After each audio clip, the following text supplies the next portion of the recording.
Aye. The nomination will be favorably reported to the floor. We now consider S 3635, Public Safety Officer Support Act.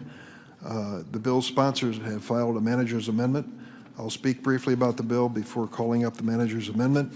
I want to start by highlighting a very disturbing fact shared by Senator Padilla with this committee just last week, and that is that more police officers die by suicide than by any other cause in the line of duty. The tragedy of officer suicide is felt by many, including the other officers who serve with them.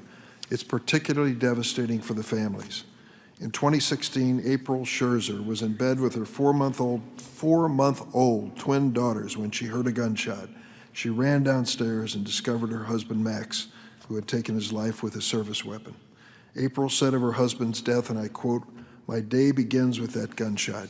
I relive it over and over again. Up until now, up until this present moment."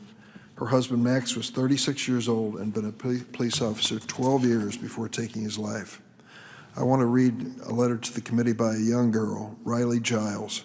She's writing about her dad, Corporal Jonathan Giles, served as an officer in a small police department in California. Here's what she said. "My dad passed away on November 7th, 2018 by suicide. My relation with my dad was super close. And when he died, the world was crushed at my age of 8 years of age. After my dad passed, his department said that they would be there for us. They were not. Officers that die by suicide are not treated the same as officers that die in the line of duty. I'm only 12 years old, and it hurts me so bad to watch my dad and other families get treated differently because of the way their loved ones passed. The families of officers who died by suicide should get the same benefits as families of officers that passed in the line of duty." That is a heartbreaking story from a little girl. It's time to take off the stigma of officers dying by suicide. It's time we honor these officers and their families. That's why this bill is so important. It extends the benefits of Public Safety Officer Benefits Program to job-related mental health incidents. I want to make one other point here. There was a valid question raised by Senator Grassley that we looked into as to whether this in any way encouraged suicide. We went to the advocacy groups who deal with this issue with real care, and they said it did not. They felt that it was more important for us to move forward and to help these families, and that concern they did not share. And that's the reason we went forward with scheduling this bill today. I support it. I understand there's a manager's amendment, OLL 22474. I'll now call up. With no objection, the manager's amendment is adopted. Senator Cornyn, do you wish to speak about the bill? Thank you, Mr. Chairman. I want to recognize Senator Duckworth for her working with us on advocating for the Public Safety Officer Support Act of 2022.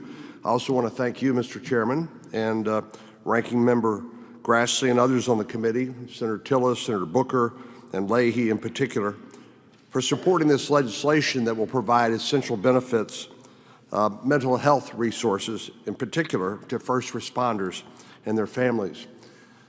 I was in Uvalde, Texas yesterday, where a whole community, a whole state, a whole nation are grieving, but it's our law enforcement officials that have to respond to those acts of violence, those incomprehensible attacks, and they're exposed to things that most of us can only imagine.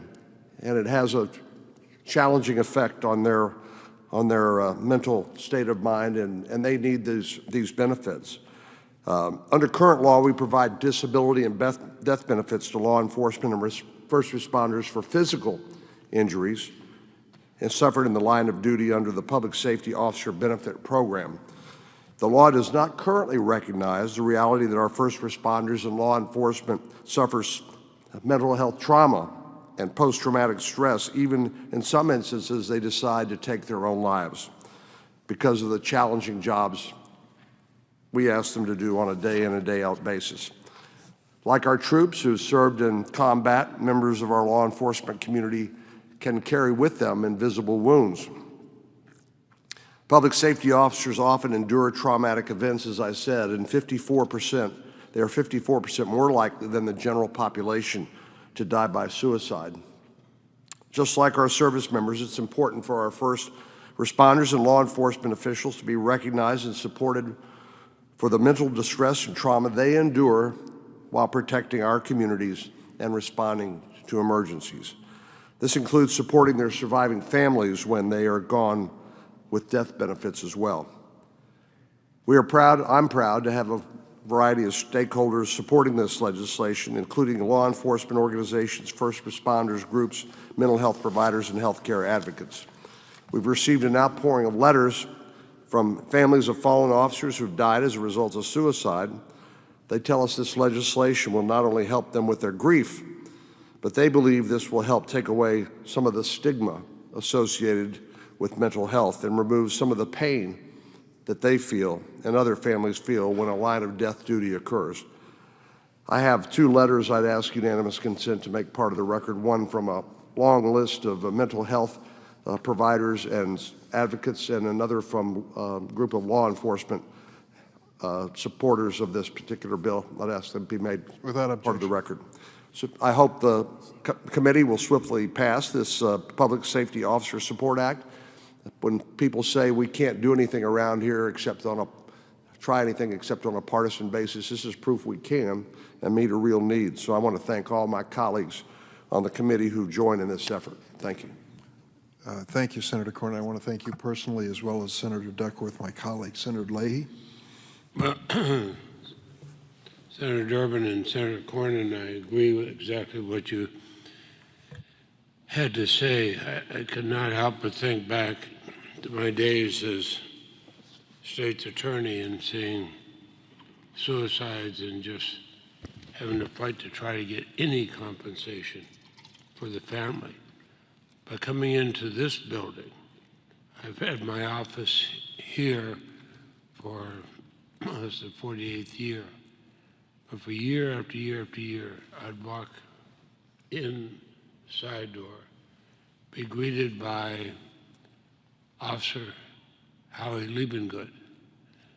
I had known Officer Liebengood from the days when he was a teenager. The courtesy and professionalism shown by him was always touching. I could come in the day when it seemed like everything is going wild. Getting his greeting, I felt better about the day. He was the same way when my wife would come here, or my children and even grandchildren. He'd call them by name and greet them. We had the January 6th insurrection. The pressure on Howie was so strong. He went home, ended his own life. You know, he served the Capitol and the U.S. Capitol Police throughout all those years, and all kinds of hours, all kinds of time. There wasn't a single senator who came through here who didn't appreciate who he was. As I said, I'd known him since he was a teenager, and he'd come up here with his father, Howard Liebengood. So that's all I have to say, but people like that, we have to do something for them. Senator Coons and Senator Blumenthal seek recognition. Senator Coons. Thank you, Chairman Durbin. I want to thank Senators Cornyn and Duckworth for their work on this bill and the opportunity to join with them.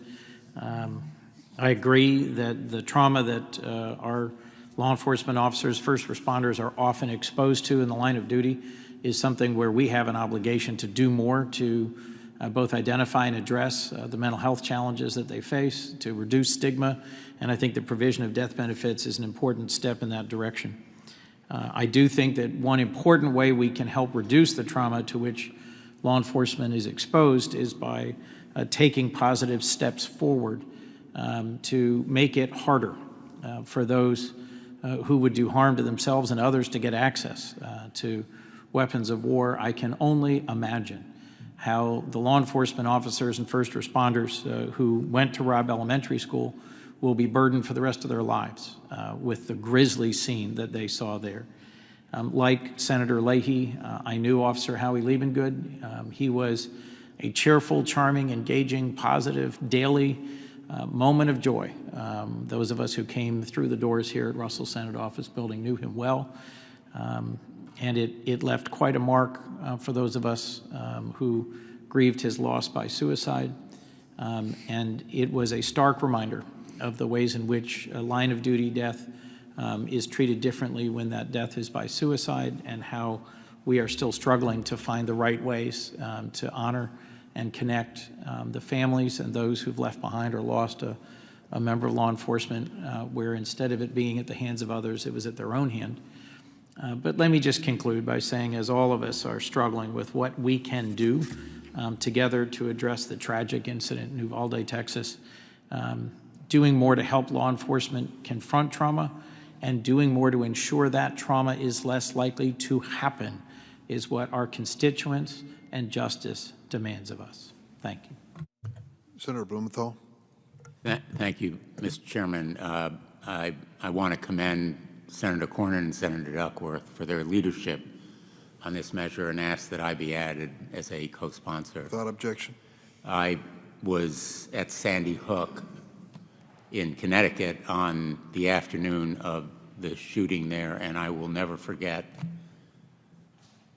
the parents, but also the law enforcement officers who had to go into that building, first responders who had to investigate. We think of investigation as a sterile, detached activity, but everyday police officers, first responders see and experience things that change their lives. And often we are unaware of how deeply they are affected and how much they care. So I think this measure is a very constructive start in trying to provide more care for them. And I thank you, Mr. Chairman, for letting us go forward. Thank you. Thank you, Senator. Senator Whitehouse. Let me just associate myself with Senator Blumenthal's remarks. I support this terrific piece of legislation, but it's also a reminder of the investments that we need to make to help police officers and first responders before they get to the point of contemplating suicide. Thank you. Senator Padilla. Thank you, Mr. Chair. I, too, would like to be added as a co-sponsor. Without objection. And just briefly acknowledge, I actually thank Senator Grassley for his question about this bill and whether or not it would inadvertently encourage someone who's struggling to consider suicide. I'm thankful for the chair to have done the homework and gotten the response back from survivors and from advocates. And I think the upside here is, as we are moving to better support families, deservedly so, the fact that this is in play should lead to more conversation, should lead to better understanding. And it's not just among law enforcement officers, but society as a whole. We still have a lot of stigma to overcome when it comes to mental health struggles. So if this further adds to that improved awareness and understanding and empathy, I think it can only lead to more people seeking out the help that they need before they take that drastic, tragic decision. Thank you, Mr. Chair. Thanks, Senator Padilla. Can I say something? Of course, Senator Grassley. I think maybe there was a misunderstanding about the issue I raised about what this might do to suicide generally. It was based on just a question that has come up that I think we ought to think about, and that is, could this cause some people, because of the payout, to commit suicide? That's just not a rhetorical question. I think it's a legitimate thing to consider. I agree, Senator, and we treated the question seriously and carefully, and as Senator Cornyn has indicated, went to the mental health groups to get their considered opinion, and I feel that moving forward is the right thing to do. But I don't question your raising that issue. I think it's a valid question. If no one else, Senator Klobuchar.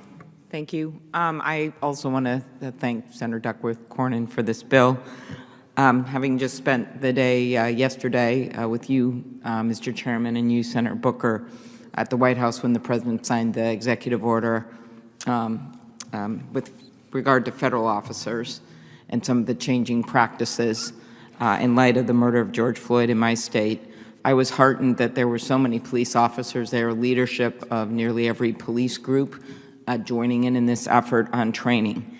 And I think we can't divorce what's been going on in the last few years with our police departments and mental health and the need to continue to work on racial justice issues while at the same time realizing that we are down officers, that a lot of people have left, and that we can do two things at once. We can continue making reforms and changes, but also boosting up our police officers.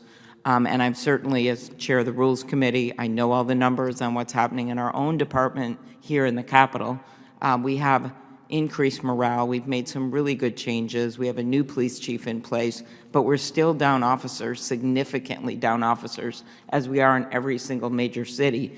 So I'm hoping as we move forward, not only on the mental health front and on the equipment front and on the training front, as was so clear in our discussions yesterday at the White House and the standards, but we also remember that it makes your job harder when you don't have enough police officers, and we're going to have to continue to recruit and find other ways to get and retain police officers. We need them, and certainly their burden is much greater when they don't have enough people on their force. So thank you.